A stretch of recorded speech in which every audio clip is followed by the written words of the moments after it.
Yeah, the big news is we got a clip to Prime Minister Netanyahu calls out Prime Minister Carney as well as the French and the English. We're going to play that clip first of all.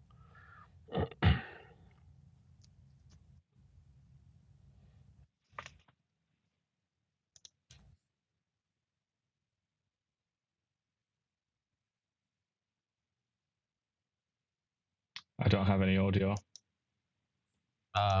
Not getting audio. All right, last night in Washington, something horrific happened. A brutal terrorist shot in cold blood a young, beautiful couple, Yaron Lishinsky and Sarah Milgram. Yaron had just bought an engagement ring for Sarah. He was planning to give it to her in Jerusalem next week. They were planning to start a new and happy life together. Well, that tragically did not happen. Yaron and Sarah weren't the victims of a random crime. The terrorist who cruelly gunned them down did so for one reason and one reason alone. He wanted to kill Jews. And as he was taken away, he chanted, "Free Palestine." This is exactly the same chant we heard on October 7th.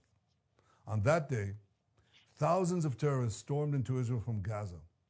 They beheaded men, they raped women, they burned babies alive, they butchered 1,200 innocent people and took 251 innocent people hostage to the dungeons of Gaza. A short time afterwards, Chancellor Scholz of Germany visited Israel. And after he saw the horrors, he said to me, "These Hamas terrorists are exactly like the Nazis." He was right. And if they could get away with it, these Hamas terrorists would have slaughtered every last Jew on earth. For these neo-Nazis, Free Palestine is just today's version of Heil Hitler. They don't want a Palestinian state. They want to destroy the Jewish state. They want to annihilate the Jewish people who've been in the land of Israel for 3,500 years. I could never understand how this simple truth evades the leaders of France, Britain, Canada, and others. They're now proposing to establish a Palestinian state and reward these murderers with the ultimate prize. Well, for 18 years, we had a de facto Palestinian state. It's called Gaza. And what did we get? Peace? No. We got the most savage slaughter of Jews since the Holocaust. And you can go and watch that full clip from Prime Minister Benjamin Netanyahu. Carney has responded there, and we have a tweet here from Mark Carney on the incident. He says he's devastated and appalled. That's not a response to the attack that he, just to the attack itself, not to the... He hasn't responded to that, and you've reached out and asked for a response to Netanyahu's comments. France and England have responded so far to the accusation. I mean, it's very interesting because this is extremely unusual for one world leader, particularly a world leader within the kind of Western sphere, let's call it, as Netanyahu is, to say to another leader in that Western sphere that they're on the wrong side of history, on the wrong side of humanity. Yeah. To accuse him of being a hypocrite, to accuse him of propping up Hamas and using Hamas talking points. I mean, it's suffice it to say, this is not normal. This is really, really strange. And I think what's even more strange is that none of the Canadian media are very interested in it. And we're one of the only ones, small independent outlet. We're one of the only ones that are reporting on this story. That, in many ways, that's the crazier thing. But I mean, Melanie Jolie was asked a question last night by a couple of reporters. Was asked a question about this, and she just completely ignored it and said, "I'm going to leave that to the Minister of Foreign Affairs and the Prime Minister," which means, if you're curious what that means in the political world, it means that an email has been sent round by Katie Telford or someone else that holds the whip, and they've said, "Don't you dare speak about this subject. Don't open your mouth about this subject. Shut up." and wait. And Mark Carney's going to say something. And obedient Jolie has obediently agreed to go along with that. And that's probably a consequence of Gilboa and Gregor Robertson and others making a fool of out of themselves last week. But anyway, so what I would suspect is that Carney or Anand, probably I'd say most likely to be Carney, is going to come out and say something eventually. But right now he's silent, and so is the Canadian press. I mean, the CBC, the finest institution in Canada, apparently, just has absolutely nothing to say about this. The Prime Minister of this country has just been attacked by the Prime Minister of another country in an extraordinary way. Such a weird, unusual event in Canadian history for something like this to happen. And the national broadcaster hasn't got a thing to say about it, just totally incurious. I mean, that is weird. Yeah, so CTV has the story up, but it is just a repost of a Reuters story. It's not their own story right now that talks about this. And there is a reaction there from the French foreign minister. And that said that that they designate Hamas as a terrorist organization and was unwaveringly committed to Israel's security. But it said it was absurd and slanderous to accuse the supporters of a two-state solution of encouraging anti-Semitism or Hamas. So, well, I mean, at least they've said something, I guess, because those countries have much more functional and normal media landscapes. Canada is almost like a banana republic or something. It's almost like an authoritarian country in a way, Canada. Its media landscape is so denuded. It's so weak and fragile and empty that, most people don't even know this has happened, which is just so weird. I mean, the editors at the CBC, CTV, and the rest of it, they really need to have a look at themselves in the mirror. Like, what on earth are they doing? This is not why you get into journalism. And there is a reaction from the British Armed Forces Minister Luke Pollards, and said London stood with Israel in their right to self-defense, but that self-defense must be conducted within the bounds of international humanitarian law. And it says, well, this all relates to aid, really, humanitarian aid, and also Israel's progressively sort of to start to move towards this idea that they're just going to take full control of Gaza, and they're going to begin another offensive to make that happen. And the likes of the Liberal Party and the Labour Party in England, they rely quite heavily on voters that are either left-wing and therefore automatically pro-Palestine for some reason. I'm not really sure why that happened, but it happened about 30, 40, maybe 50 years ago now. And then they also have Muslim voters. Muslim voters are overwhelmingly, obviously, pro-Palestine and agitate a lot for that. So they're trying to balance that. Whereas if you look at like Pierre Poilievre, for example, or some other parties in the UK and France, they have no time for Palestine, basically. They're just all in for Israel. So it's very much like a political question, this. It's about what side of the spectrum you're on. And I think it's no coincidence that the leaders of France, the UK, and Canada are all basically centre-left, they would call themselves. I mean, Anita Anand it's a problem that these parties have had for years now, trying to figure out how to deal with this issue. Anita Anand had some comments that we've talked about in the past, too, that were basically appeared to be one-sided. We had some. Yeah, she bought into a bogus report from the UN that's been discredited and retracted now. But it was, Anita Anand wasn't quite smart enough to catch that, unfortunately, for Canada. We have a commentary here from Chris Como, former CNN anchor. We're just going to listen to his commentary on the violence being not only this, but the violence in general that the left has kind of been a part of. I'm going to play this clip from Chris. Is a far left activist caught on camera shouting "Free Palestine," and as he was arrested, he kept chanting the slogan and said, "I did it for Gaza." So why the F are all these people on the left saying "if true"? And if that's who he is, and if he's not an IDF plant, and you don't want any of the blame for what just happened on you? He is described as what he is. He said what he said. Stop asking why people who understand what we're up against, like Douglas Murray, caution Joe Rogan against his comic buddies bashing Israel for sport and to develop a following. Prosecutors allege this guy fired nearly 24 bullets in this attack because he wanted to kill as many as he could. And we know what's feeding the fire, right? Don't pretend to not know what this is about. There you go. You can go watch Chris Como. He goes into it for quite a while there. So that's why, people like Chris Como are called journalists, but is he a journalist? To be a journalist, you have to pass exams. And one of those exams is about the law.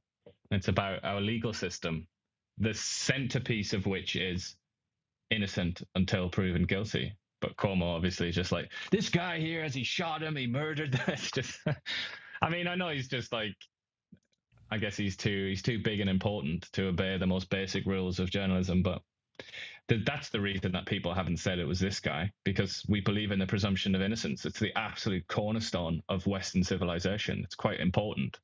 But it is correct to say that the man who has been accused of this crime is a left-wing activist who's written extensively about how sad it is that more white people are starting to move to Seattle. Just a completely bizarre thing to say, but okay. And how upset he is about Israel's supposed genocide in Gaza and all the rest of it. And he was a member of some kind of socialist organization as well. So, he's obviously, the man that's been accused of it is obviously a left-wing activist. But that socialist group has tried to distance themselves from him and completely disowned him. But it's an interesting point, because as it stands, this man who's accused of this crime, it's starting to shape up like it would, like the case against him by prosecutors will be that he's a left-wing terrorist, which is an interesting problem for the likes of CNN and The Guardian and so on to have to deal with. Yeah, I did watch the news conference with the U.S. attorney, former Fox anchor, or talk show host, Jeannie Pirro, and said that they were looking at a full range of charges, including a terrorist act. Yeah, well, he also released, the man, again, who's been arrested and accused of this crime, has supposedly released a manifesto that has his name on it. And a few people have said that it was written by him. And it is, it's, if that's verified, if that's true, then that will certainly be used to try and accuse him of terrorism, because it does have the usual sort of points that a terrorist would make. If being a terrorist is to try and commit violence to further a political end, then certainly, you'd think terrorism would be among the charges. Yeah, and to strike out against just the public as well, to create fear. But it was a specific kind of ethnic subpopulation of the public, wasn't it? He went to a Jewish museum, to kill Jews, didn't he? Let's be honest. Allegedly. Sorry. Donald Trump confirms, the White House confirms that Trump is coming to Canada for the G7 Leader Summit. It's a good thing Jagmeet Singh still is not the NDP leader, because he was trying to block Donald Trump from entering Canada. Do you remember that? I do, yeah. Maybe he's going to go there with a big, placard thing saying "Down with Trump." What is Jagmeet doing these days? Hanging out at the airport with his, as Kay Desjardins says, with a Versace bag, or was it a Gucci bag, with his Rolex watch and driving his BMW, while opining about how he supports the middle-class worker? Middle class, yeah. Well, he would even say working class, or middle class was a bit too wealthy for the sort of people that he tried to advertise himself to. While he was obviously a kind of aristocrat that was chauffeured around the land and starting fights with with the public while the RCMP stand there ready That's to got to go protect you. down. One of his biggest moments there, where he actually tried to start a fight while he knew he had the 3 police officers in the back that were probably even chuckling in their own, because they didn't do anything. But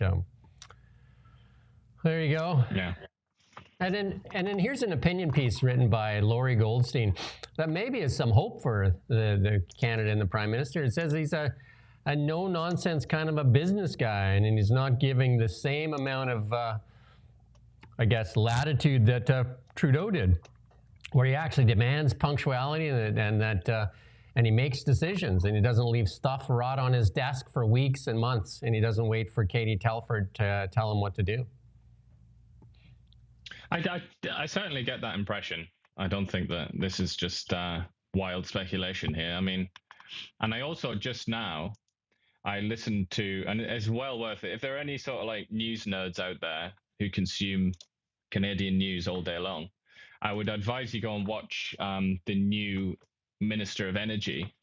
We're going to talk about that right away too. Yeah. His name is Hodgson. Yeah, he was just in Calgary, and you know, he's an old chum of Carney. He's worked at Goldman Sachs and Bank of Canada, I believe, at the same time as Carney. He was at Goldman Sachs, but certainly at the Bank of Canada.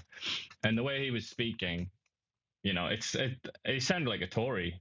He sounded like somebody in Stephen Harper's cabinet, if not Stephen Harper himself. So we've talked about how the Carney cabinet is full of people that haven't really accomplished much, and we would have to give a proviso to him, because he has been accomplished, and he is likely one of the people that is more experienced to lead a portfolio like that. And we'll talk about it here in a bit. Totally. Right? Yeah, we'll talk about him in a bit. But yeah, it also says that one of the officials in this story said Carney does not suffer fools. Well, he's got a lot of fools to deal with there. So we'll see. And he said that there may be cabinet shuffles in less than a year. I would say if he doesn't suffer fools, he's going to have a cabinet shuffle very, very soon, because it's going to be hard to keep the fools in line. Well, there's a couple of high-profile fools, and I hate to pick on him, but Francois Philippe Champagne is a bit of a fool, isn't he? And so is Melanie Joly. Sorry guys. Sorry Mel. Sorry France. But you're both just a bit ridiculous, aren't you? I can't imagine they're going to last very long. And leading that group would be, in my mind, Stephen Guilbeault. Oh yeah, Guilbeault is almost like, I don't know if he's just there. He's just there to kind of appease a certain kind of Quebec voter or something. I get the impression that's why he's there. But also he committed, like Carney did something very, very stupid, and something that really isn't pragmatic, in that he committed to deciding who's going to govern this country based on their DNA, based on whether they were male or female. That's a bit stupid, you know, this 50-50 sex balance thing. Because in any given situation, if you just select a group of like a few dozen people, it's very unlikely that talent is going to be perfectly distributed 50-50 between the sexes, or 50-50 between anything like that, like ethnicity, or, you know, whether or not you like Bruce Springsteen, whatever it is. That's not really a good or clever way to arrange the leadership of a country. So as a consequence of that, he's forced to pick people who might be incompetent, but he has to have them because it's a man, or he has to have it because it's a woman. I mean, he's backed himself into a corner there, and it's a little bit ridiculous. But I don't know, we'll see. I certainly don't think Guilbeault, I don't think his position is tenable. Maybe he'll get like a downgrade or something, or it might just be the case that Carney has him in the cabinet, but he just never listens to him. He just kind of sends him off to Quebec to sort of talk gibberish, and then does the exact opposite of what Guilbeault recommends. But then the other one, obviously, is who we talk about a lot, and who is obviously a diehard listener of this show, which is Chrystia Freeland. She has a terrible habit of putting her foot in her mouth and sounding ridiculous and out of touch. But she's not been we've not seen her. You know, she's not done anything yet. She's been like banished. But eventually she's going to have to come out and say something.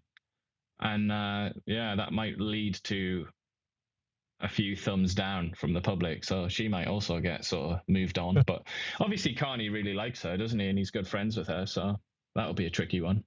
She's been keeping her head down, that's for sure. You can't get into trouble if you just keep your mouth shut and keep your head down, I guess.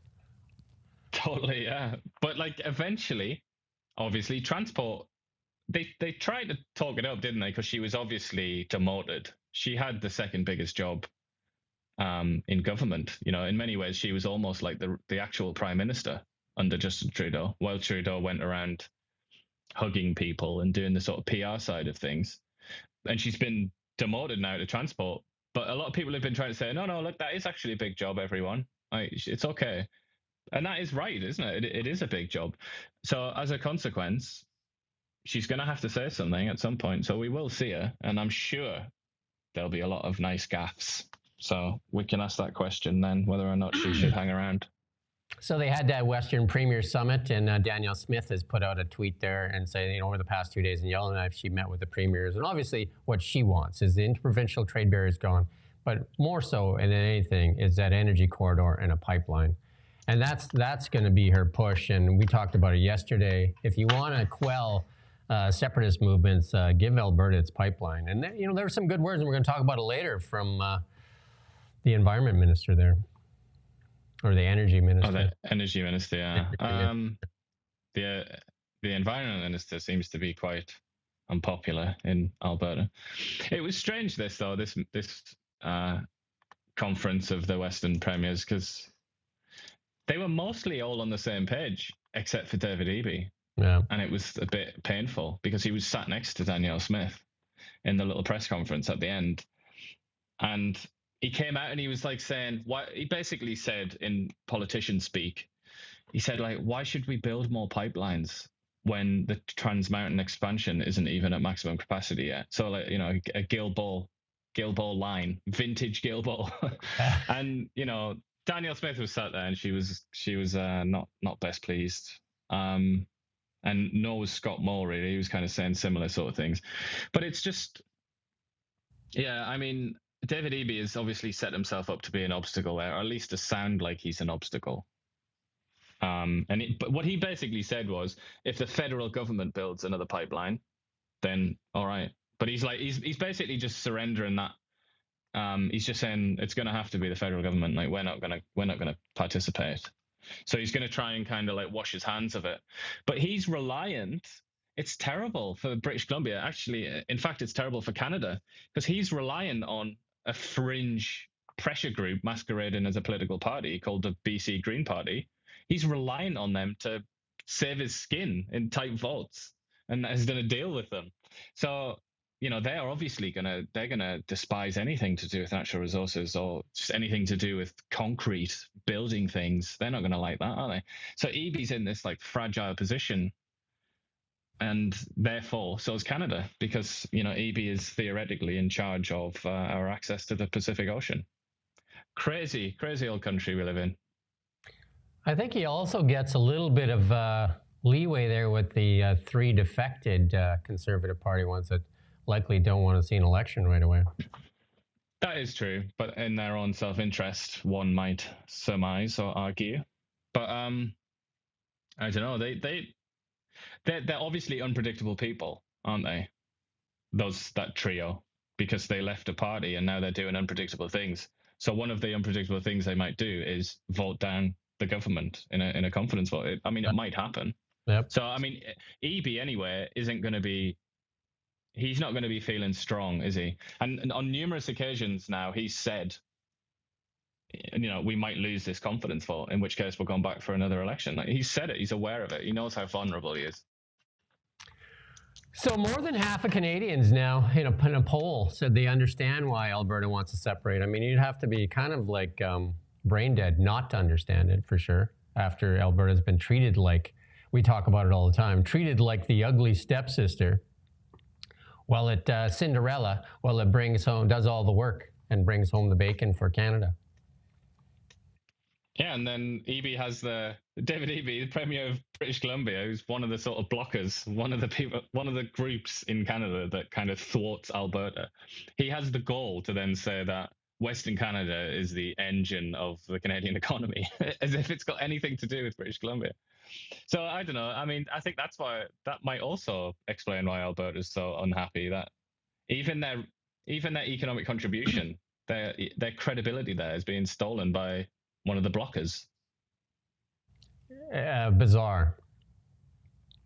And then, like some of the reasons that they were blocking it, the Liberal government, was obviously the net zero goals. And here's New Zealand now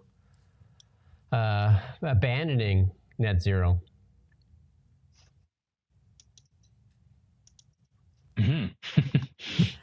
Yeah, so now they're going to start some offshore drilling and stuff like that. So we're seeing that with all the banks abandoning this net zero alliance, some countries. Obviously, the United States has abandoned it. They've moved away from New Zealand, like, get an atlas out, or just go on Google Maps and look at New Zealand. Look how isolated that country is. How stupid would you have to be to make yourself reliant on another country or other countries for energy when you're in that situation, when you're that isolated? It's like these people just don't know anything, do they? They've not read anything. I mean, why did we defeat Japan in the Second World War? There are many reasons, but one of the main reasons is that they didn't have their own energy. They didn't have their own natural resources. They were reliant on other countries. So you could isolate them, stop them from obtaining the energy that they needed to fight the war. Obviously, that's a war, and I'm not saying we're going to go into a war, but it's just so stupid, isn't it? If you've got the opportunity, if you can get your own energy out of the ground, why would you choose not to do that? It's just madness, isn't it?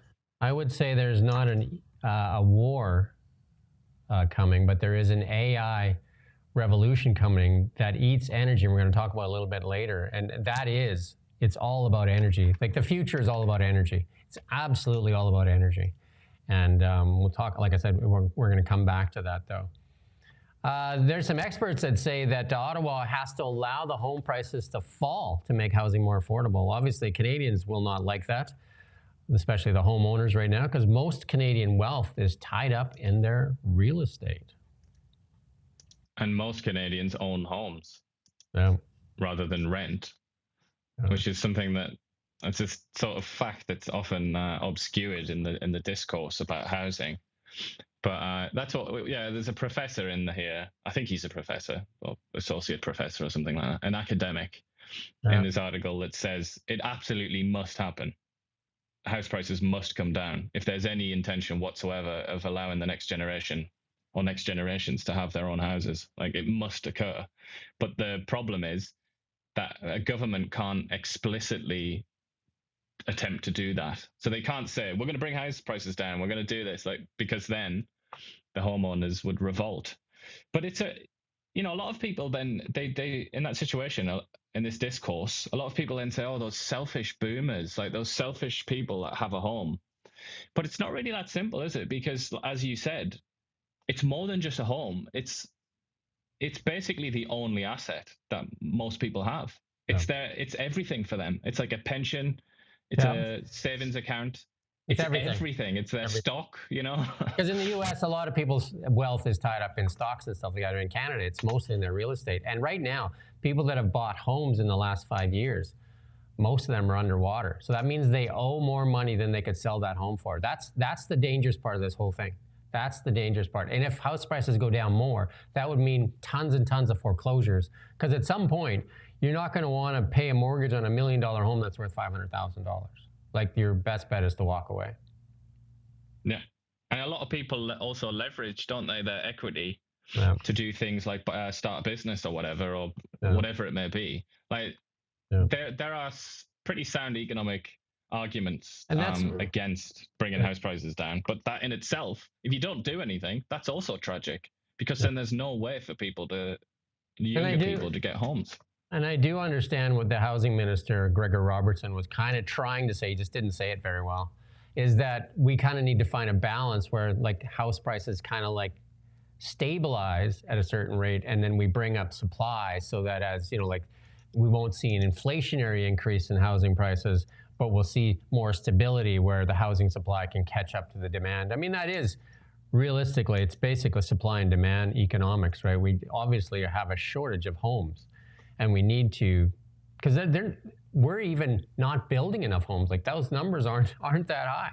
And some of the solutions being pitched by the government, Mark Carney, and people like Olivia Chow, is to build shoeboxes for people, or sea cans, or modular homes. It's not really in the the second largest landmass in the world to tell people that they have to live in 300 square feet.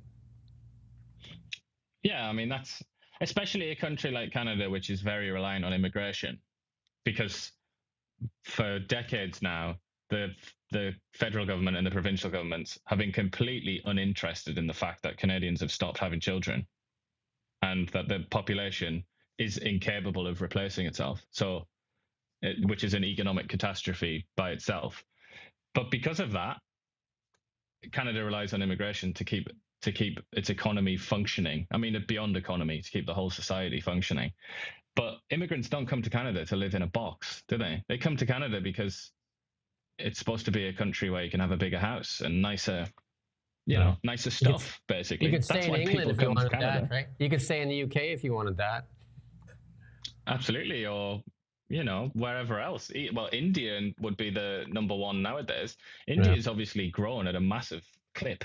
The economy has grown quite significantly, and they have better weather in India, and you could argue better food and stuff like that. Like, it's not a given that Indians are going to want to come here, and that is basically now the economic strategy of the Canadian elite, is to basically get people from places like India to come in instead of trying to encourage Canadians to have kids. So I don't know. It's not an easy one. We have some not an easy one at all.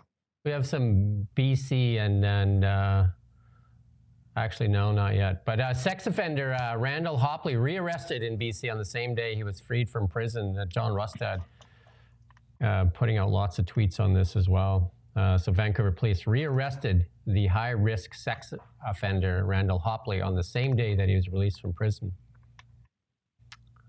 Big Randall? Done loads of stories on Randall. He's basically like a celebrity in British Columbia at this point. What's amazing is that he abducted a 3-year-old boy in, what was it, in the Kootenays or something like that? I think it was the Kootenays. In 2011, yeah. And he only got, let's see if it says, he only got 6 years for that. Abducted a 3-year-old boy and got 6 years for it. It sort of highlights, doesn't it, the problems with the justice system. The problems that are so severe that people notice it, that's when there's a problem. And the public is noticing this, and they're saying, what? Like, how is this guy out again, and why are these sentences so light? Doesn't make sense. There's a delegation to meet with Mark Carney. It's a quintet of U.S. senators in Ottawa today. 1 Republican and 4 Democratic representatives, including Hillary Clinton's 2016 running mate, Tim Kaine. And they're here to discuss defense, trade, and a deep bipartisan support for strong U.S.-Canadian relations.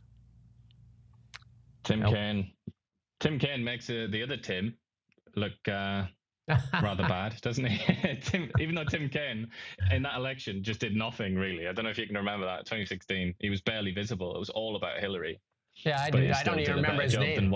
That's how much he's so memorable. I don't remember him at all. Tim Walz will be memorable for a long time to come, and not for the right reasons. Poor Tim Walz. No, he's definitely not.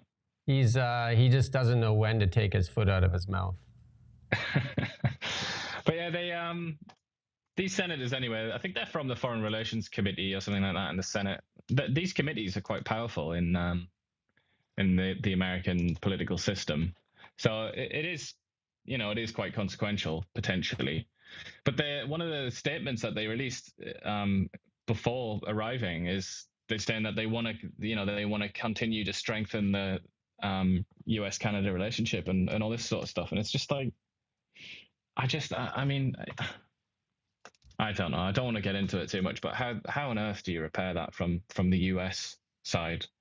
It's a desperate situation, isn't it, really? Because one of probably the best friendship that the Americans have ever had has just been trashed by Trump, hasn't it?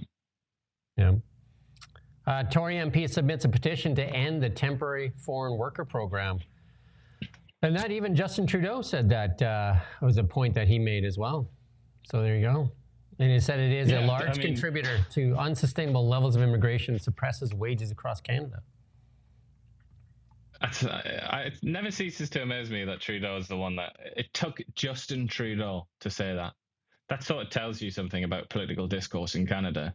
That pretty much the most left-wing major politician in Canada at the time, he's the guy that had to say that, because the right were just kind of neutered, weren't they? They didn't know what to do. They didn't know how to approach that subject, because they were scared that somehow it would be, it would be associated with like xenophobia or racism or something. Hence as well why the guy that's done this, isn't Pierre Poilievre. Yeah. It isn't somebody with pale skin. It's somebody of an immigrant background. Are you saying the left-leaning media would attack them if they dared say anything? It seems to be that way, doesn't it? And that certain very unpleasant motives would be imputed to them. But that's also the case with Trudeau. Obviously, Trudeau could only have done that where he came out and said these too many immigrants, they're undercutting wages, they're like overloading hospitals and houses and all the rest of it. Like really sort of like old-fashioned anti-mass immigration rhetoric. He could only do that because of his reputation as a very left-wing, very liberal anyway, very culturally left-wing guy. Whereas had somebody like Andrew Scheer or whatever come out and said that, that it just wouldn't have sailed, would it?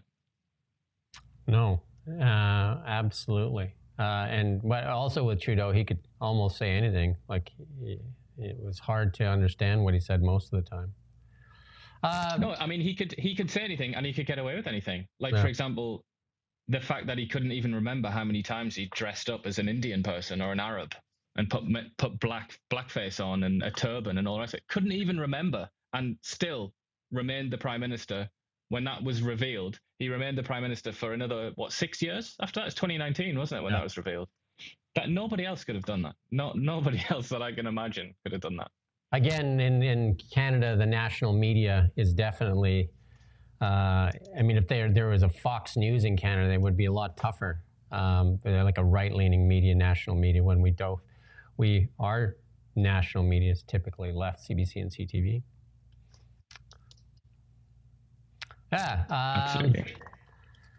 So some of the businesses, the judge said public business is public. And this is after, when people share videos from, this is the ruling by the Saskatchewan commissioner, came out in a case. A provincial board had threatened sanctions over posting of a videotaped hearing on YouTube.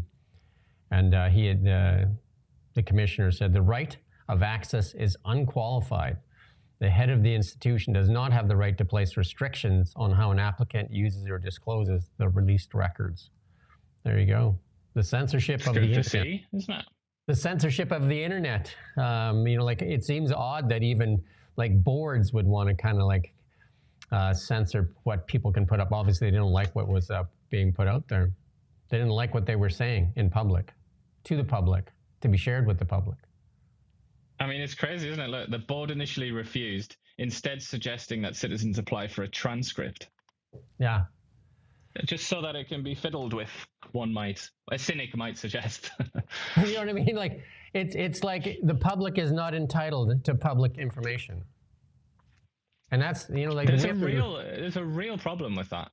And BC is one of the worst offenders, really. But it's not just BC, it's everywhere. Federal government is pretty bad for it as well. Yeah, and then we have to be really careful what's going to go on with this Bill C-63. And Bill C-18 still, I don't want to harp on it again today, but Bill C-18, the only G7 nation in the world that has news blocked on Meta's Instagram and Facebook. Still to this day. And it cripples media outlets and also has them at the begging bowl for the federal Liberal government to do their bidding while they beg for money. While a Liberal government pours millions and millions of dollars into Facebook's bank account so that it can put its adverts on there. At the same time, yeah. At the same time. Yeah. It doesn't make any sense. A wee bit hypocritical. We've ranted about that too many times. We won't do it today. The food professor, he says this week's food inflation data is deeply concerning. Canada now has the highest food inflation in the G7. I wonder if Chrystia Freeland is going to take that stat and try to work that, excluding Japan. While the U.S. continues to see its decline, ours is moving in the opposite direction. And that's why Carney likely limited those tariffs coming into the country. I mean, when Canada puts tariffs on, it actually hurts the consumer. That's who gets hurt. The tariffs being put on by Trump hurts his consumers and our industry. Yeah, it's an import tax. Yeah. That's why it should be called. It should probably just be known as an import tax. It's it's a lot more clarity, isn't there, when you use that term rather than tariff. Yeah, for sure. That's the way it should be talked about. Look at that. They did a recount there, and the Liberals got close, but the Conservative candidate did hang on to that riding. 4 votes, wasn't it? Yeah. I mean, that's just unfathomably tight, isn't it? It's quite crazy. They did find lots of Liberal votes, though. And a lot of Green ones were disqualified. It's just odd that the findings, like, well, how come so many in all these ridings? Statistically, it seems odd. But what do I know about stats? It's also an interesting riding, isn't it, Windsor, for the Tories to have won, considering how much effort both the NDP and the Liberals put into trying to talk up Windsor and Windsor's primary employer, which is the auto industry. Well, of great fame was the 351 Windsor Ford engine, when the Detroit was the machine of the United States. There you go. It was the richest city in the world, I think, by in terms of income. And so all those other ones around there, like like Gary, Indiana, Cleveland, all those cities, which are now they've seen many better days. But they used to be like the richest places in the world. I think it was around 1980. I read a book. It was called On a Clear Day, You Can See GM. And GM was the #1 corporation in the world. It was the leader, the top of the pile, the big dog. And then, the Detroit was the engine or the heartbeat. And they called it the heartbeat of America. It was the heartbeat of industry right there. I mean, don't forget the United States Industrial Revolution starts with Henry Ford and the Model T, the assembly line. That is the part of the Industrial Revolution, right? So the auto sector quite depressed in the U.S. And, obviously a lot of the automakers went, to different places, Mexico, Canada, different places around the world. And now there's lots more competition with Japanese and obviously lots in the Asia markets, and the Europeans make a heck of a vehicle as well. And now their big car maker, which is Tesla, or their big new boy anyway, the one that seems to have the most life in it, seems to be very biased towards warm weather locations, doesn't it? Like Texas and California, and that's true of a lot of other industries now. They're increasingly going to Texas. And I think something that really sucks for Detroit is that it doesn't really have very good weather, does it? Well, one of the big reasons for Texas is I think it's zero tax, and so is Florida, and like state taxes, and lots of industries have flocked to Texas for sure. Yeah, but in general as well in America, there's a kind of migration to what they call the Sun Belt, isn't there? That's happening on a pretty massive scale. So it's quite hard, I think. Detroit and all the rest of it, they're already in a bad way. They're already suffering. And then it's like a spiral down. And then they also have to fight against this sort of geographical prejudice that a lot of skilled workers have. That was kind of the heartbeat of America, that whole thing in there, Detroit, Chicago, and all those places. Chicago O'Hare Airport, I think, still is one of the hubs of the United States for airlines. But the crime rates are so bad. And there's parts in Detroit that I don't even think the police or the ambulances want to go into. And you can buy homes, this was a while ago, for next to nothing, for $3,000. But I don't know if you'd want it. Mm-hmm. Yeah. Well, I've been to both of those airports, Detroit and Chicago, but didn't want to walk around. That sort of tells you a lot, doesn't it? That a lot of people do give those places a miss. But I think Chicago's got some sort of good things going for it, for sure. The Windy City. There you go. Trump put out a couple of tweets. He went after Tim Cook, and he said he wants all the iPhones that are sold in the United States to be manufactured and built in the U.S., not India or anyplace else. And he said he threatens him with a 25% tariff. And Tim Cook has said that he's going to put about $500 billion into building, and I think it's in Texas as well, a manufacturing plant. And also Trump went after the European Union again this morning with a 50% tariff. We're going to play this clip here from Scott Bassett here. Thanks for being here. Morning, Bill. On what has turned out to be a rather busy news day. And good morning to you. You were just in Canada the last few days meeting with members of the G7, the EU, and I want to get into all of that. But with regard to this move on the EU, how bad was the conversation in Canada to lead to this? Well, the conversation in Canada was fine. The problem is the lead up to that.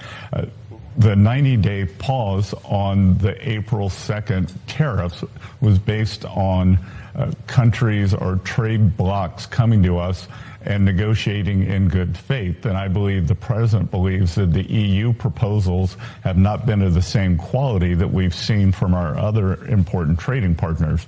I've said there are 18 important trade deals that we have to do. I'm working mostly on Asia, and that group has move forward with some very interesting proposals. They're negotiating in good faith. We've already inked a deal with the UK. I think there are a couple more coming in the near future. So I think this is in response just to the EU's pace. Let me get back to that in a moment. I mentioned June 1st is 9 days away. Is there an opportunity for negotiations in these 9 days? Well, I'm not going to negotiate on TV, but I would hope that this would light a fire under the EU because, Bill, I've said before, EU has a collective action problem here. It's 27 countries, but they're being represented by the one group in Brussels. So some of the feedback that I've been getting is that the underlying countries don't even know what the EU is negotiating on their behalf. On Apple, there is more news, too, on that, okay? Here we go. On True. There you go. It is, like a lot of the countries have made some comments outside of that, because the EU obviously is a collective, and that's why the UK, which was part of the EU, made their own deal.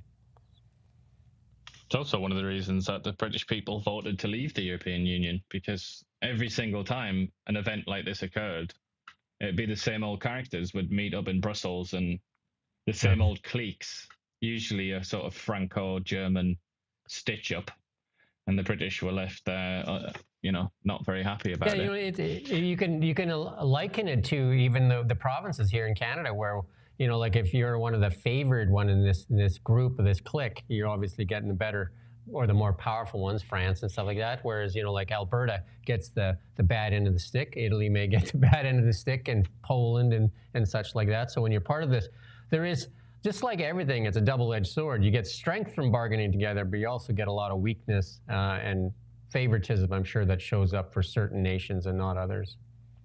Yeah, well, definitely during the Eurozone crisis, that was obvious. When the Germans, who were the real bosses of the EU, they forced the Greeks to adopt a fiscal arrangement that they didn't want in Greece, and that wasn't suitable for the Greek economy. And then they also obviously maintained the euro at a very sort of high, value, which benefited the Germans. But the Greeks obviously didn't want that. The Greeks were stuck with this crazy currency that just had no relationship to the Greek economy whatsoever. They had a currency that was more valuable than the dollar, but an economy that had fallen to pieces and relied on tourism. It was a nightmare. And that's when people thought the European Union was going to collapse, but somehow it survived. Trump's new big, beautiful bill, as he calls it, may have more surprises in there for Canadian companies, tax increases. And this is, they've talked about this, that because Canada implemented that digital services tax targeting U.S. social giants in his new big beautiful bill, Trump put out a provision that allows them to increase withholding taxes paid by Canadians who own U.S. securities, and that's on the dividends and that are paid out. So that would be going up from 15% to 50%. That would be huge, right? So something to watch for in there. We got but also the digital services tax, Bill C-18, is basically another one of those, isn't it? A digital services tax. So journalists, at least some journalists in Canada, would kind of want the pressure to be put on there, I would imagine. Like us. Indeed. Let's not beat around the bush. Yeah. That's right. Let's just be honest. Bill C-18 is crippling local media outlets to the point where they have to beg, and where the Liberal government selectively funds some with crumbs and does not others. And meanwhile, the CBC gets to stick its face in the trough. That's how it works. CBC trough, everybody else in the crumb, a select group in the crumb category, and the rest with the knee on their throat. It ain't fair. I mean, that's what it looks like. If anybody wants to be honest about it, that's exactly what it is. The CBC gets the feet at the trough of your tax dollars, my tax dollars.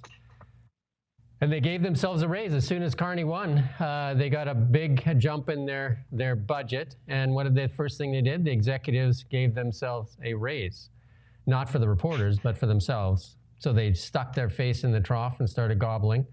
The rest of the media outlets, the selected ones, the selected other outlets, are begging for crumbs with the QJCO while they selectively decide who gets the crumbs. And then the other tier, us, is they have their knee on your throat. They took away your audience and your ability to get information out there, and said, we're here to help, while they're choking you to death.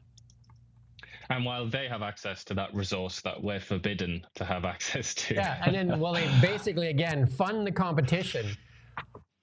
Fund our competition while they choke us out. How's that? That's in Canada. That's the free and independent media operating here in Canada. That's the landscape, Mr. Prime Minister. And by a completely weird, random coincidence, it just happens to be the case that the CBC, which benefits most from this arrangement, is generally considered to be favourable to the Liberal Party. I mean, that's just one of those weird coincidences, isn't it? You see that quite a lot throughout history, but very peculiar, isn't it, when something is as coincidental as that occurs. And I've talked to some other outlets, and most of the outlets don't even want to squeak about Bill C-18 because they need the crumbs to survive. Like, they're barely making it, and they're losing ground. Go look at the stock chart of Chorus. Go take a look at Global. Go take a look at the stock chart. Go take a look at the stock chart of any of those ones that are publicly traded. They're barely alive. The Winnipeg Free Press, I think they got like $2.8 million in this arrangement.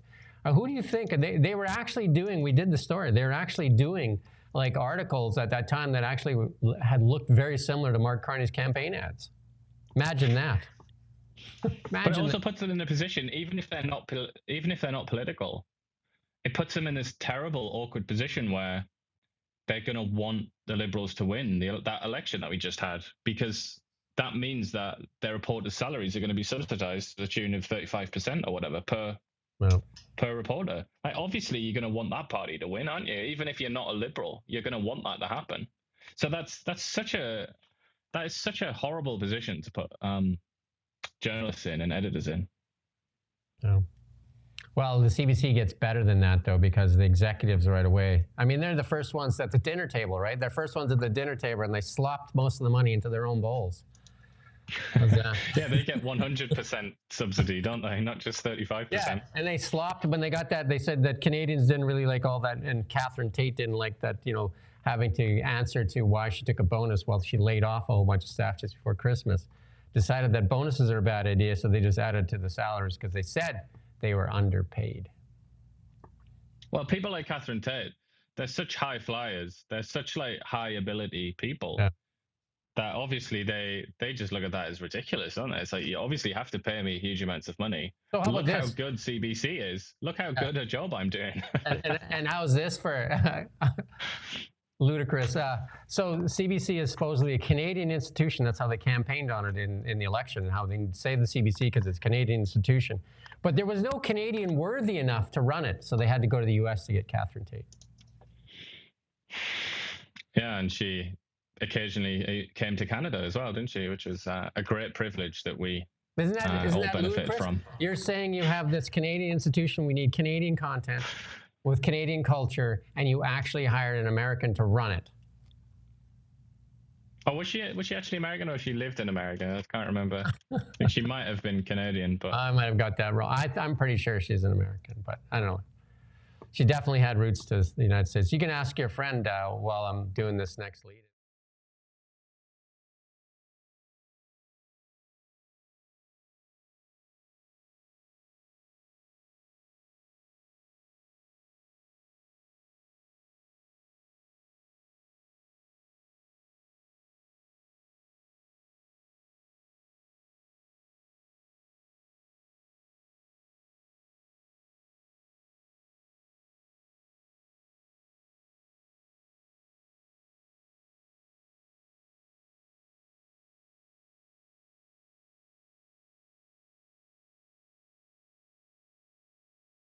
Got some BC and local news here to tell. We got a little intro for that as well.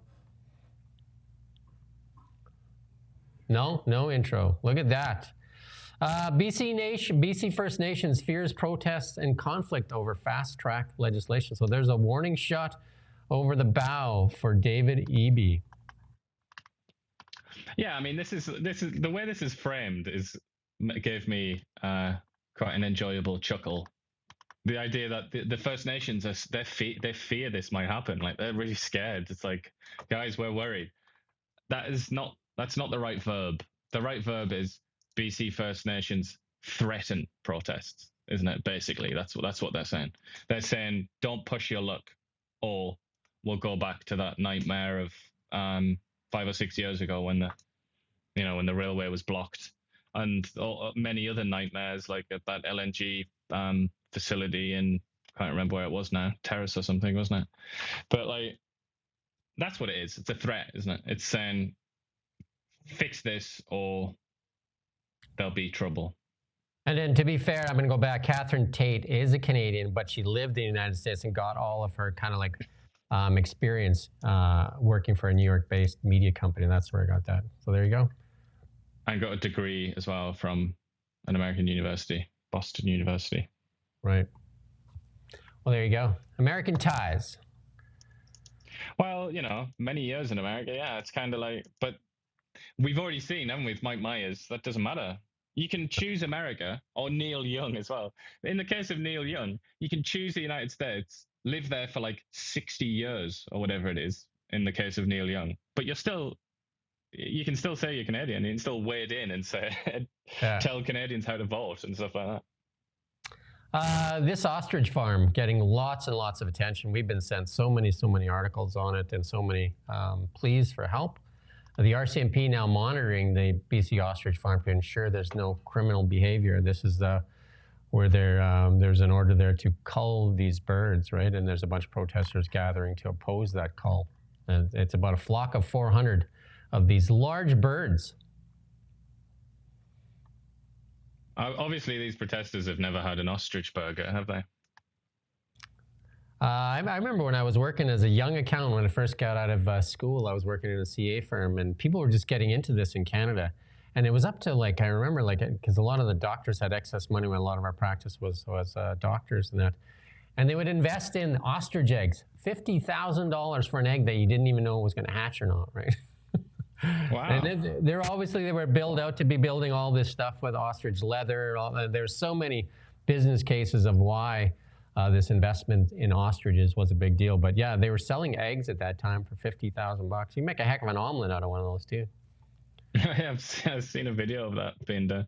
I mean, it's one of those kind of somewhat exotic meats, isn't it? You sometimes do see it in restaurants and stuff. But I mean, obviously, this is a big investment for they are very they're very like majestic creatures. It's very strange when you actually go face to face with one. It does feel a little bit feels like they're from another geological era or something.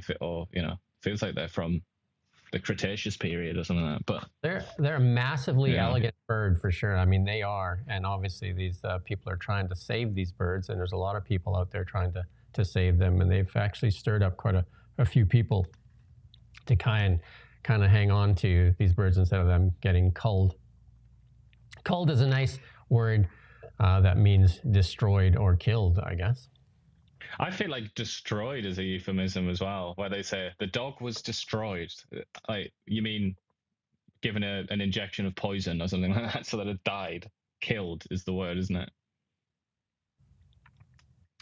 Yeah, so they, we're watching that story as well. And then SRI Homes in Kelowna here shuts down the Lake Country plant, citing rising costs. We're seeing this more and more as businesses fold in British Columbia.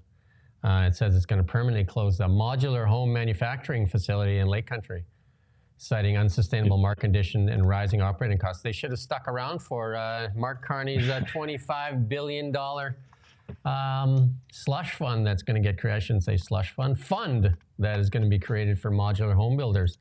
Or maybe that's already spoken for. But yeah. Yeah, I mean, I was going to say, this is dreadful timing. I don't understand. But obviously for them to do this, they must have reached the very end. I doubt they made it as a sort of optional choice.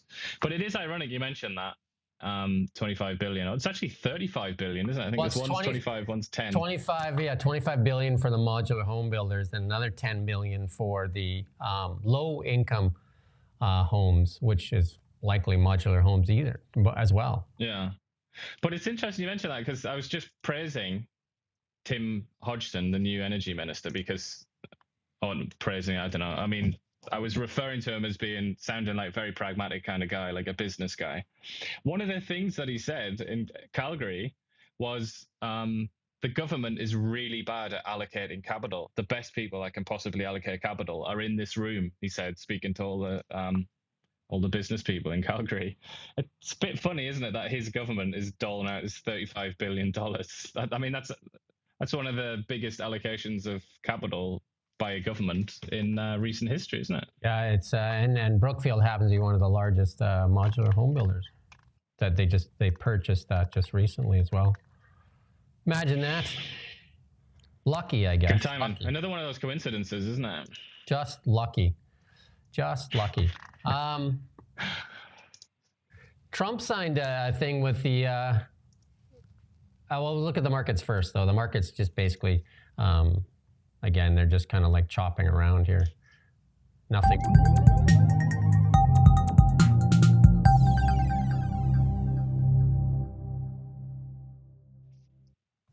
Not much going on in the markets. They're just kind of chopping around here. The new tariffs, obviously, it didn't even spook the markets now, right? The markets are actually right now, they're down the Dow is down about 177 points.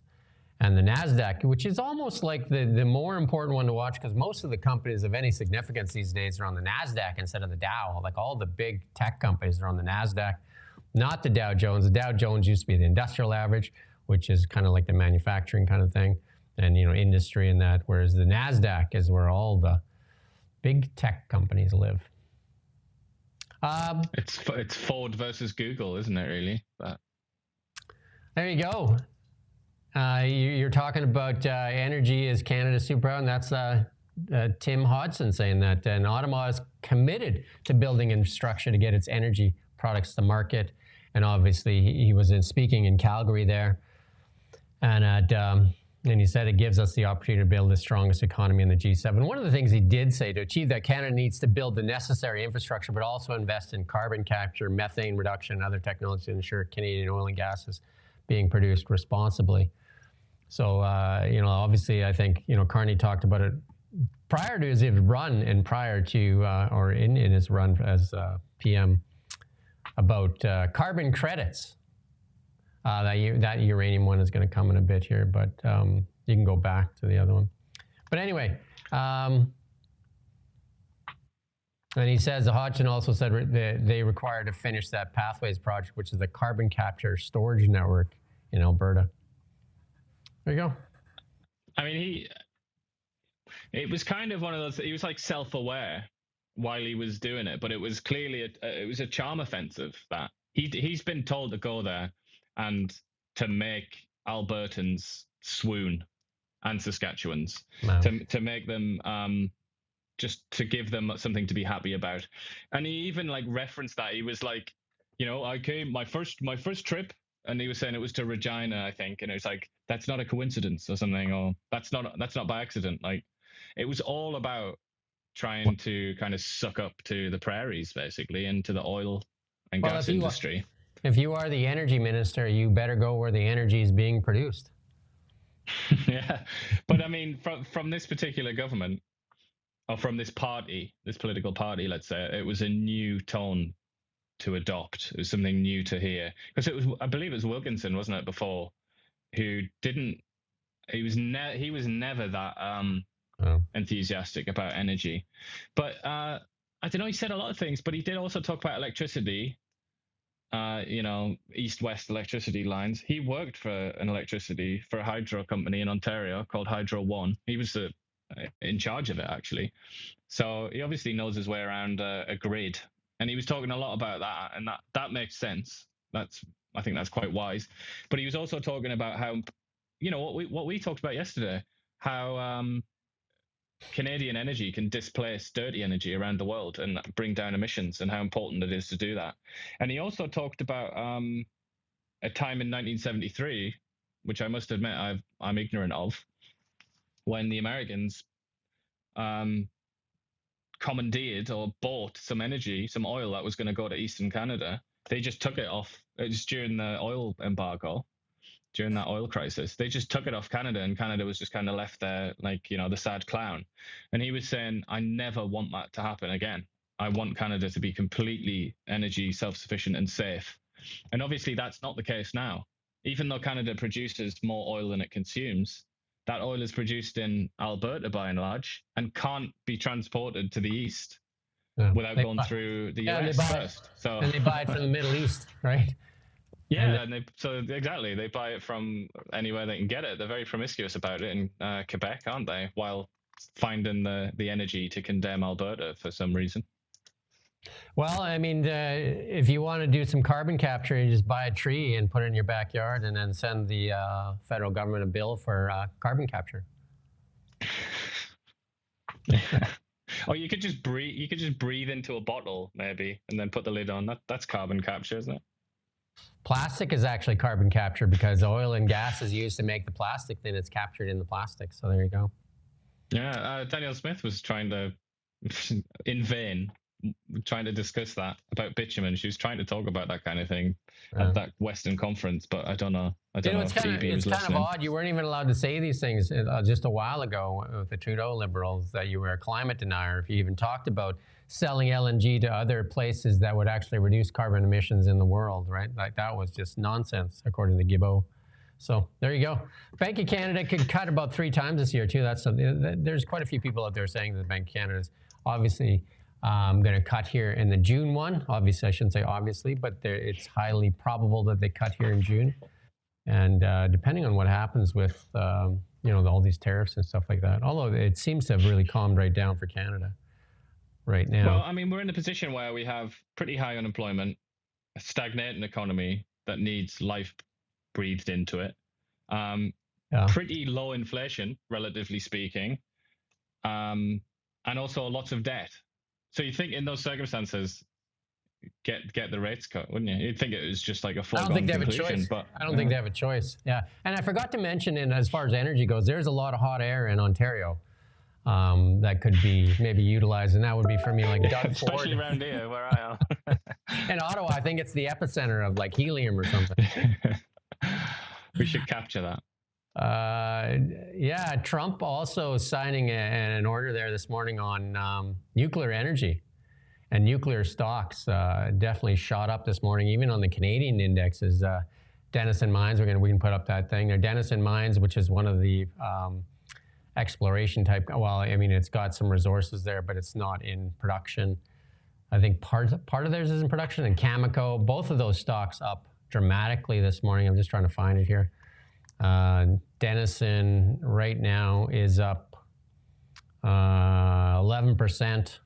And I believe Cameco is probably up around. Cameco, one of the biggest producers in the world, in Saskatchewan as well. And Denison Mines is also Saskatchewan. So, yeah, so Cameco up about 9% this morning on this news from Donald Trump that they want to get nuclear energy going. So, and like, you know, in the U.S., lots of the nuclear stocks surged as he signed the executive order to speed up construction of reactors. And, you know, like some of the stuff down in the States jumped 25% and 18%. Constellation Energy. There you go. And that is the Defense Production Act declared national emergency. They want to get a lot of reactors online, and that, you know, like even some of the big tech companies, I think they want to get, I think it was Microsoft wants to get 3 Mile Island going again. And there's a chart of where Cameco's operations are. Canada is one of the greatest miners in the world, and Cameco is one of Canada's, you know, like stellar companies too, Cameco. Big uranium company out of Saskatchewan. As Timmy was saying there in Calgary just now, like Canada's best, he said it's just like it's the best in the world when it comes to mining. It has the best miners in the world, and that happens to be, for once, not necessarily an exaggeration by a politician. It is actually true, isn't it? I mean, Australia is quite famous as well, but Tim must be watching the show because we've been saying that for how long? Canada is one of the richest resource nations in the world, and we have some of the best miners. I was a mine site controller. The bad thing is it takes 20 years to get a mine permitted. That's the sad thing. It takes 20 years to get a mine permitted. And I worked on site, and it's just hard to get anything done. It's just super hard to get anything done. And we have some of the best people too. The TSX is loaded with mining companies, but you know where most of them are? And I've interviewed quite a few of the very high, like highly experienced miners here in Canada. They're B2 Gold, Clive, Beddoes. Most of their mines aren't in Canada. Yeah, and Silvercrest. Mexico, Chile, places like that. I interviewed the CEO for Silvercrest, Eric. Mexico. Because it's easier to get things done. So unless they fix that, like British Columbia's got a big problem with that. British Columbia, one of the hotbeds of mining, or was one of the hotbeds of mining, and Ontario as well. But as soon as you try and do something, you get news stories like that one that we looked at, where it's BC First Nations fear that protests and conflict might result. Or you get the Green Party, who usually have a disproportionate amount of power, saying, no, we don't like this at all. Or you get, you know, it's just like all of these pressure groups that they're so strong, aren't they? And that's why that's why you need the federal government. That's why you need a strong federal government to start coming and laying down the law a bit. And fast tracking stuff. I worked in a mine that we were building just south of Thompson, where the big Inco nickel mine is in Thompson itself. I mean, that's why Thompson's built, is because of that big nickel mine. But we were working on a smaller deposit in Woboden, which is about an hour south of Thompson. And that was bought out by the Chinese. There you go. Many such cases, as Donald Trump would say. There you go. Gold is kind of chunking around there, actually recovering a bit, the geopolitical stuff, and I think just in general, a lot of people trying to diversify, and gold, not the antiquated asset, or not dead, as some people would have called it, including our own government that sold all our gold reserves way back when and Mark Carney was part of some of that when he was the Bank of Canada governor, said it was an antiquated asset that is no longer necessary. And they sold it all for around $1,200 bucks. Oops.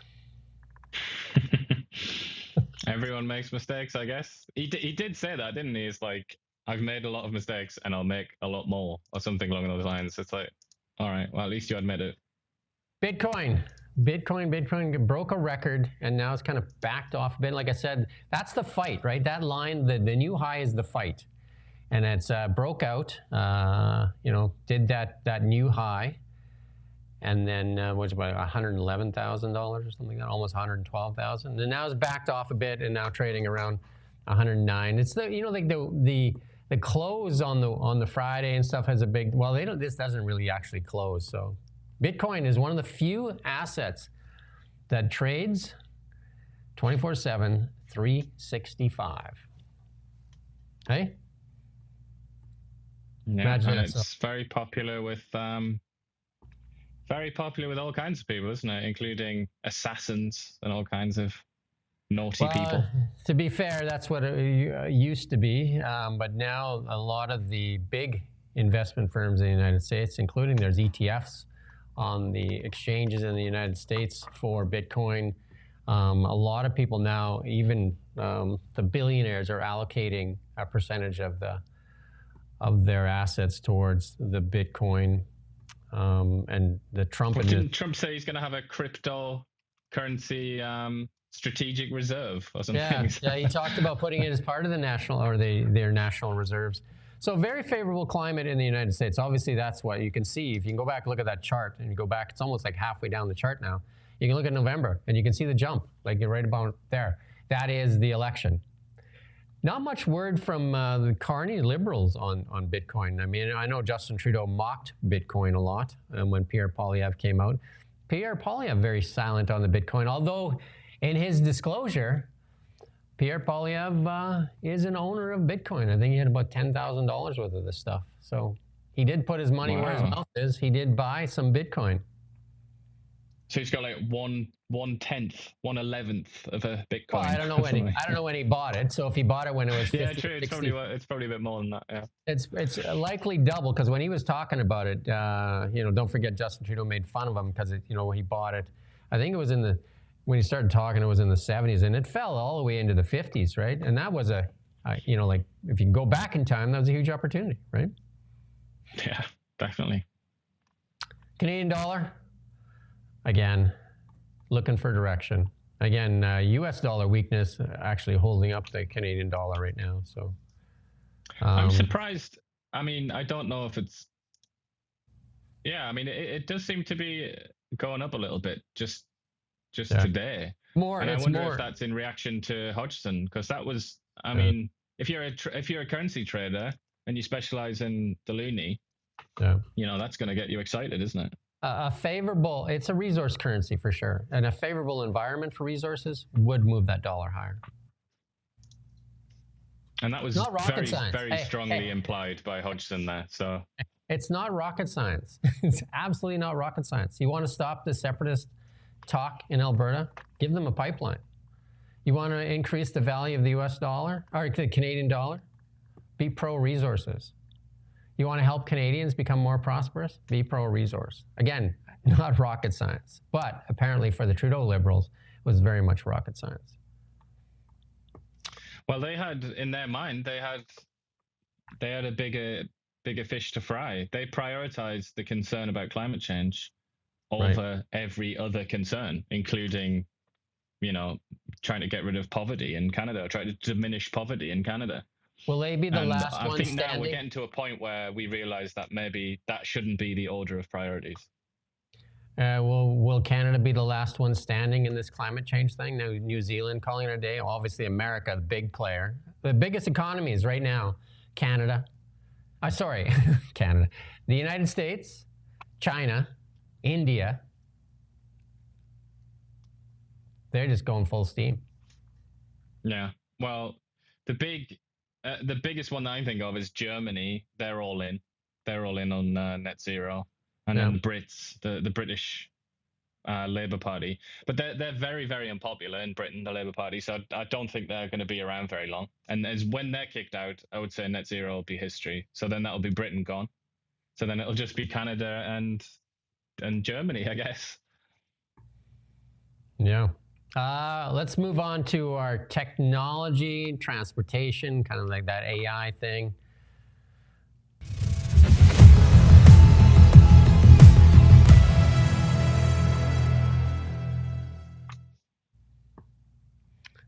Former Brit, like that's huge news what's going on there with your fellow former countryman there, Johnny Ive. Like he was definitely at the forefront with Apple there when Steve Jobs came back to Apple, and that meeting with Johnny there when he said, design me something that just blows me away, and there you go, and they created the iPhone. Johnny Ive turned that into billions of dollars, and we're going to play a little clip here from CNBC talking about Johnny. Hi, Kelly. So we're hearing that OpenAI has now agreed to buy Johnny Ive's AI startup. It's called IO Products. It's a roughly $6.4 billion deal. Ives is legendary in Silicon Valley. He's best known for designing the iPhone, the Mac, iPod, and iPad, as well as Apple Watch. So really an iconic designer. $6.4 billion deal. It's going to be all equity. OpenAI already owns about 23% of the firm, so they're going to be putting in another roughly $5 billion. It is a massive price tag and a massive deal. In startup land, OpenAI itself, if you think about the valuation, it's about $300 billion in terms of the price tag. This company, IO, Johnny Ive's company, does not have any devices on the market yet, we should mention. Very early stage startup. It is a signal, though, that OpenAI is right now leaning into devices. They're willing to pay billions to officially have Johnny Ive to do it. It is a I like that. No devices. And Johnny Ive cashing, ringing. You know what? He's making music better than the Beatles, like cashing in bigger than the Beatles, cashing in bigger than a lot of Brits. Definitely, you know, we talk about sometimes how the Brits aren't leading in the AI space, but Johnny Ive rang that cash register, right? We got a little, here's the thing. Johnny Ive, you can put up that next slide there, former Apple chief designer. And definitely when he's as a young man there, the iPhone, you know, like huge deal for him. And then obviously all his other products. And then he worked for Tim Cook, obviously later. I don't know, like how much innovation do you think, since Steve Jobs' death, how much has Apple innovated, like launched new products? Not a lot. Like, you know what I mean? I don't know. What year did he die now? I think it was 2011. Yeah. So but if you think, not very much, because that was the iPad had already been launched then, and the iPad is of sort of the iPad's not exactly like first tier for Apple. I wouldn't say. It's just a bigger just a bigger phone, right? It's just a bigger phone. I mean, usually what people say is AirPods because they've been so successul, haven't they? That's probably it, isn't it? And then the watch, I guess. But I mean, it's just a smaller phone. People don't get very excited about the watch. I don't find like the way people get excited about iPhones and MacBook Pros and stuff like that. I have tried the glasses, Apple Vision, like absolutely amazing. Just a little heavy to wear, but like unbelievable with some of the stuff they've recorded with it. It's almost like a godlike experience where you feel like you're in the situation. Like it's if you haven't had a chance to try them when you go into an Apple store, just try them. They let you try them out. They're pretty amazing. They're pretty pricey though too, right? I think they're $6,000 or something like that. Where Metas aren't quite as good, but they're like 1/10 the price. So Meta Vision. But I think Apple's problem, it's not even a hardware problem, is it? At this point, it's more software. I think they're starting to be left behind by a lot of other companies, and that's the worry. I mean, things like the Apple Intelligence, like that has not got a particularly good reputation, has it? An ironic name for sure. Apple Intelligence. Obviously, Johnny wasn't a part of that. He's a designer, though. He's more of like the making it do it thing. But here's a little timeline for some people. But it goes right to left. Of course, 1983. I remember I had a phone like that. I had one of the first bricks. So they were very, very heavy, right? Very, very heavy. And then the flip phone.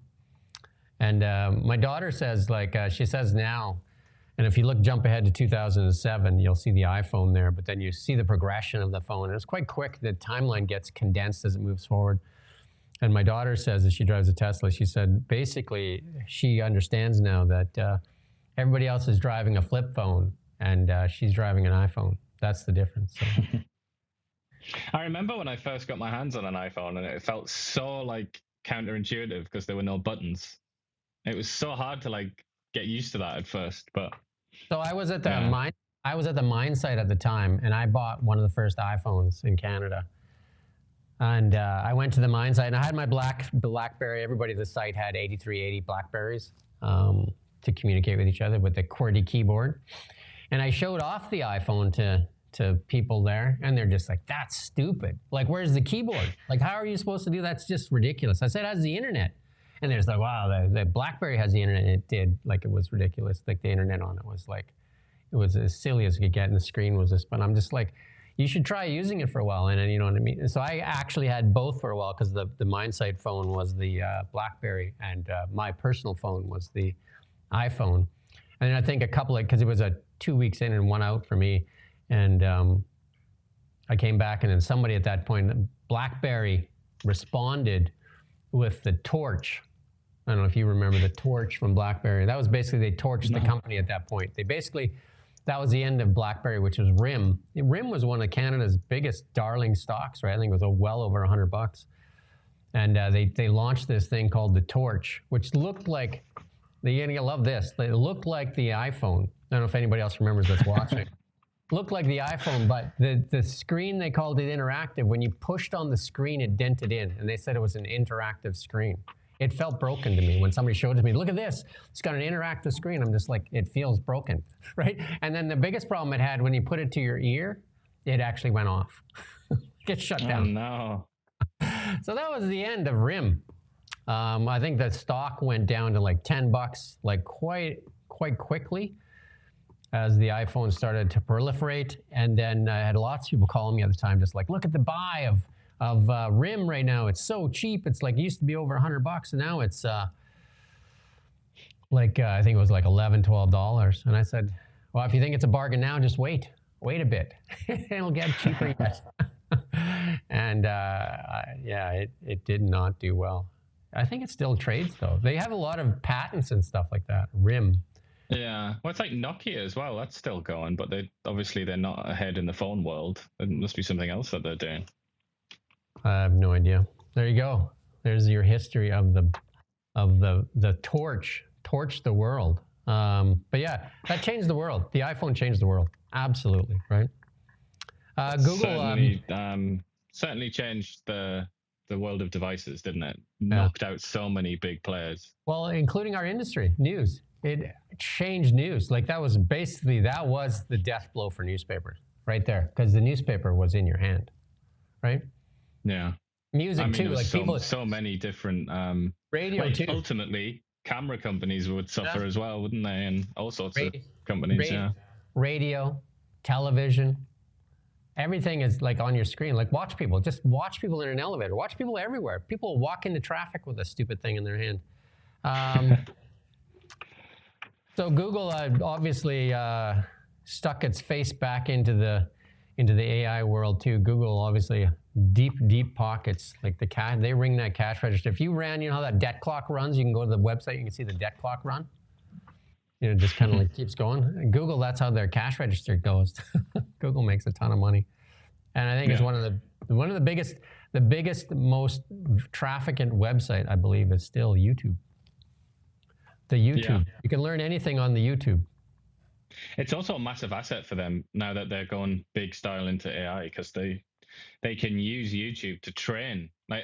Most humans do that. They use YouTube to train themselves how to like fix a pipe or something like that. But now they can get their AI to do that, can't they? And they have proprietary access to all of that.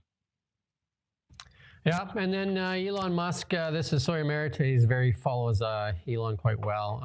And Elon is stepping away from politics, and I think he realizes that there's lots of competition out there, and he needs to get his stuff to market, and Optimus is one of the big ones, right? And then, somebody's saying if Elon stepped away to focus on his companies, which is, some of the leading companies in the world, and Elon says, bang on. Well, what he's saying there, what the conversation is actually about is that the Republican Party is so stupid that they're going to add to the debt and spend so much money that the only way to save the United States is through massive GDP growth. Yeah. And then that's what Elon Musk is saying. In other words, that's like saying Doge in some ways can't be the only weapon to try and save the United States. Well, they did come out from a financial perspective. Scott Bassett did say that this morning. I don't know if we played that full clip, but he did say that in that interview, that there's, like we talk about it all the time with BC, like there's two ways to fix the budget. Increase revenues and decrease expenses, do you know what I mean? Or a balance of, right? So obviously, if you have an army of robots, GDP goes through the roof. Yeah. But that's the thing, there are lots of ways to increase revenue, aren't there? And sadly, what mediocre, incompetent politicians tend to do these days to increase revenue is increase taxes rather than try to promote growth. Which actually kills growth. Increasing taxes the Laffer curve chases capital away. Like if we let the a union president there talk more, that'll be even more people fleeing Canada. Well, it's been tried. We've seen the experiments run in places like Cuba, and well, maybe Cuba's not the best example, but Venezuela, certainly. Look at Venezuela. I mean, that's how you do it in the most dramatically bad way. But there are even countries somewhere in the middle where there's been capital flight. You've got to be smart about it, haven't you? Yeah. Trump just hired the tech genius you never heard of. This guy created the Microsoft Cloud, built Twitter with Elon, and took Facebook past 1 billion users. So there's a lot of really smart guys like trying to get stuff done in the United States. Love them or hate them, some stuff is getting done. And where are we attracting these guys? Like I know Melanie Jolie says that we're going to attract all these Harvard people. I seen like Harvard getting shut down by Kristi Noem. They're saying they're not getting allowed to have foreign students there because they're not adhering to what the government's asking them to do. And then a Canadian journalist wrote that, well, then just move Harvard to Canada. Why wouldn't they? Why wouldn't they just move the whole thing to Canada? I'm sure they would keep their endowment, which is about the size of Canada's Ontario's GDP or something. And then here's Jolie. She was talking. I was going to put it in, but I didn't want to listen to her again. But they're definitely. She says they're going to bring back the EV rebates. They said they promised that in the campaign. So, but again, Melanie, maybe Christy, you can just tell her if you don't drop that EV mandate, there will be no auto sector in Canada. Just a clue. But she's also talking about that every time she opens her mouth. She says, like, a fundamental part of her economic strategy and her government's economic strategy is to attract talent from the US. Yeah. And she even said in this little clip address to the press here that you've got a screen grab of, she even said, I'm not naive. She said those exact words. I am not naive. Well, why are you acting like somebody that's naive then? If you're not naive. Also, it's one of those things. If you have to say, I'm not naive, then you're probably naive, aren't you? Isn't that the playbook? You just deny it, what's actually happening? We've seen that over and over and over again, haven't we? Indeed. But she also said, I'm pragmatic. That's news to me. That's news to me as well. So yeah, we got that section right now. We could have put her in here. It's the Are You Serious section.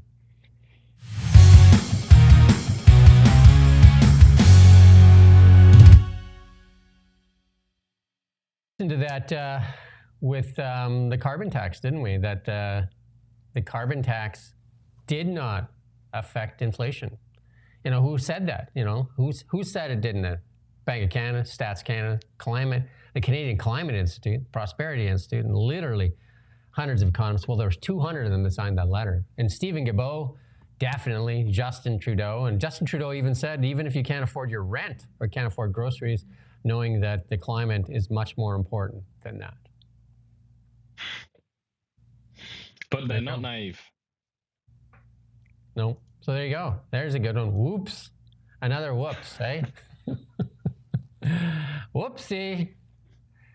And then we got a clip here to play. We put this in here too because this is for the elbows up crowd. At the leaders' debate, Mark Carney's closing comments were this. We're all going to stand up against Donald Trump. I'm ready. I've managed crises over the years. I've built strong economies. We will fight back with counter tariffs. We will protect our workers and those businesses, and we will build the strongest economy. But just one day before that, he had met with his cabinet and canceled the tariffs on the U.S., those retaliatory tariffs that came into effect after Liberation Day.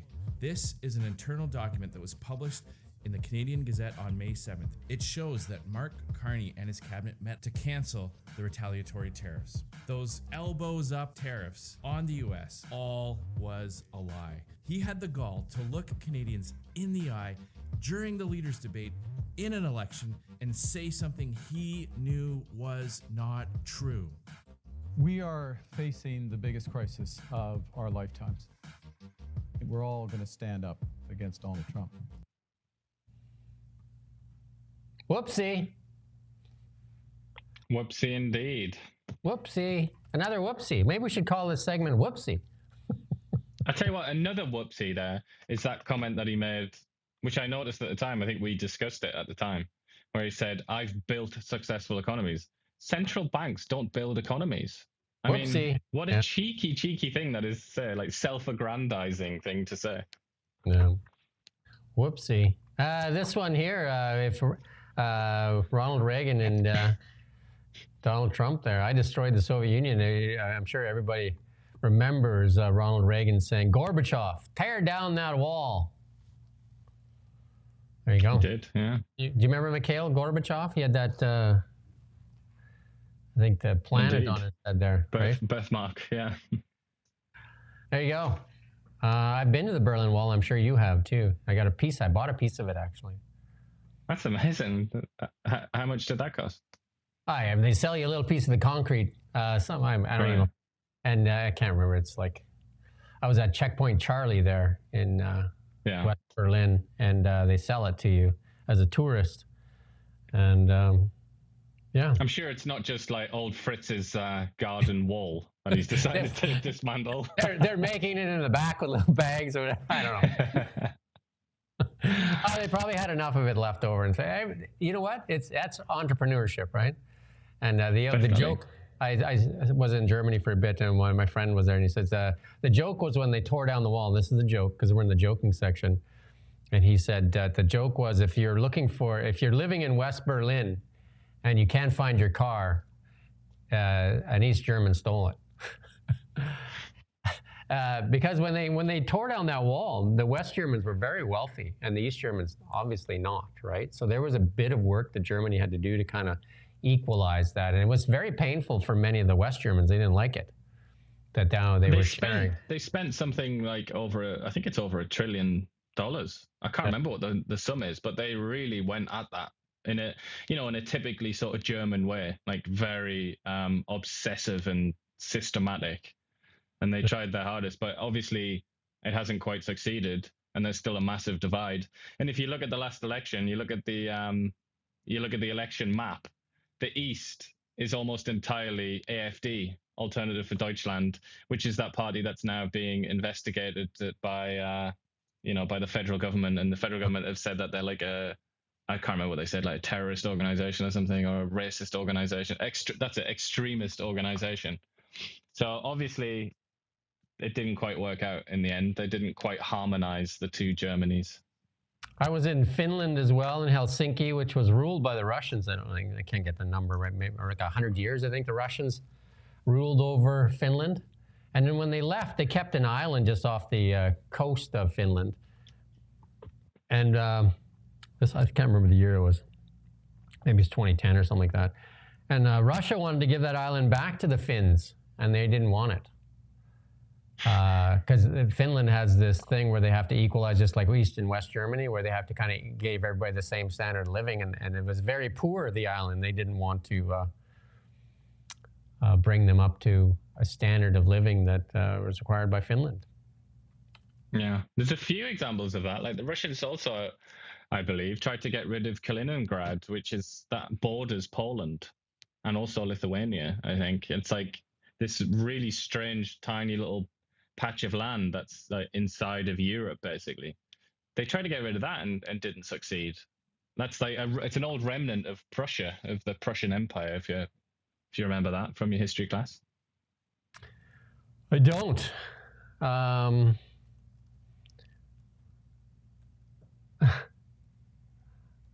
Sorry, 1 second. Just want to make sure I get this right before I'm asking my friend. So Alaska was purchased from Russia by the United States. Look at the price tag. You remember that price tag? That was quite the buy. Why didn't Canada buy? Not very much. $7.2 million. At that point, that was a genuine question that was raised, actually. Yeah, it was. But that's because the British treated Canada or British North America with total contempt. They didn't take it seriously at all. So they always gave land away to the Americans or whoever. So yeah, they bought it for $7.2 million in 1867, and on March 30th. Look at that. That was a pretty good. They also bought the Mississippi, the Louisiana Purchase, which is like basically the best farmland on earth. They also got that off the French for not very much. Yeah, there you go.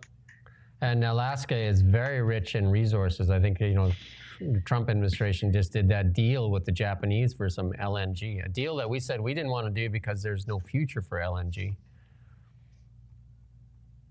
Smart. Incredibly economically sound.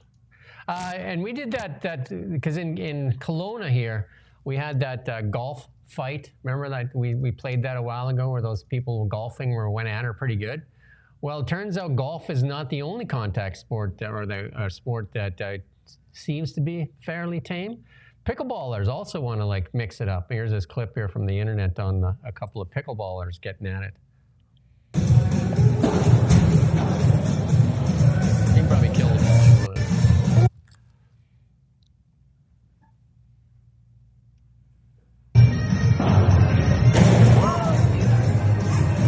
The guy doesn't even want to fight fair. He's using his racket to go at it, right? Maybe he thinks the guy's the guy.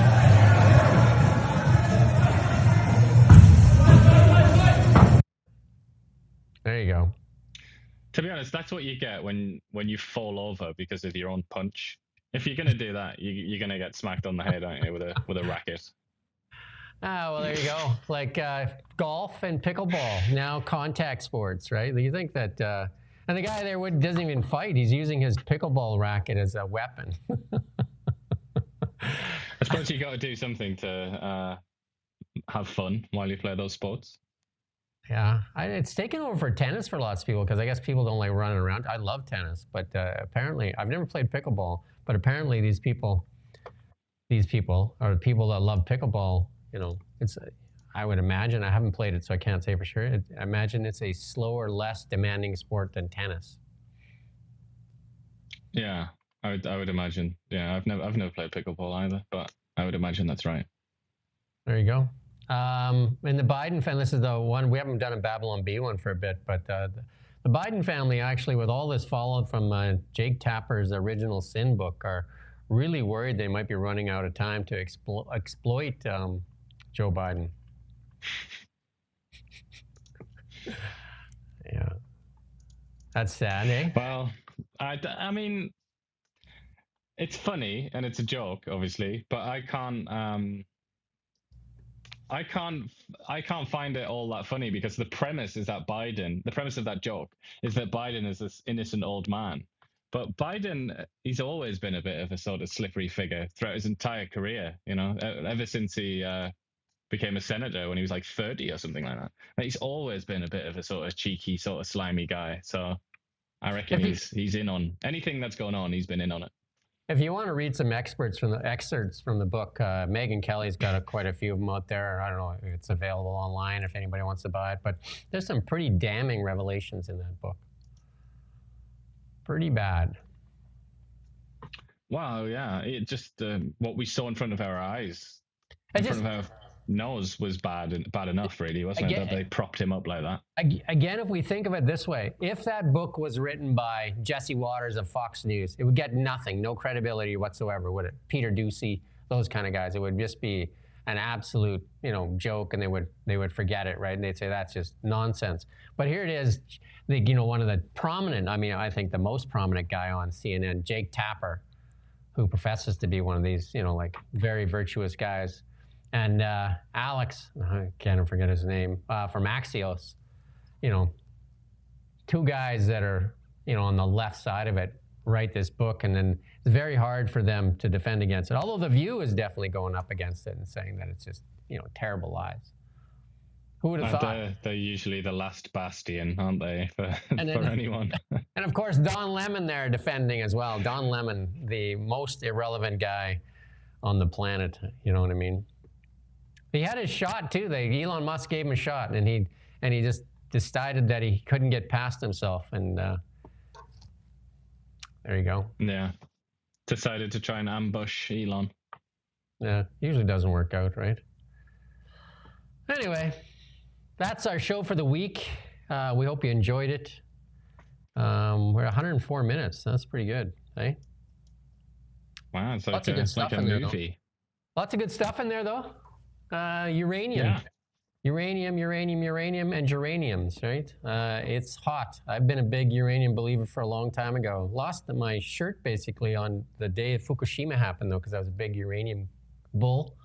And that was a terrible day for both Japan and Fukushima, and for uranium resource stocks around the world. They went into hibernation for a long, long time, because that was supposedly the end of uranium. That's why I bring it up. That was supposedly the end of any type of future reactors or anything of that sort. But Canada, again, leading in the technology with small modular reactors. Canada leads in so many ways. It's just that it's been suppressed by... I don't think we lead in political administration, unfortunately. No, we don't. We definitely... that's what's been the problem. The people that have been leading here in our leading industries have definitely put a lid on our resource sector. There you go. I think that's hard to argue with. Time for somebody to take the lid off the pot and unleash the beast, but we shall see. With that said, we do thank you for watching, especially the regulars that come every day. That's great. Love it. And we'll see you Monday, 9 a.m. Cheers. We don't just report the news. We live here too. We're your neighbors, bringing you stories that matter to all of us. No government funding, no outside influence. Kelowna Now, local, independent. News you can trust.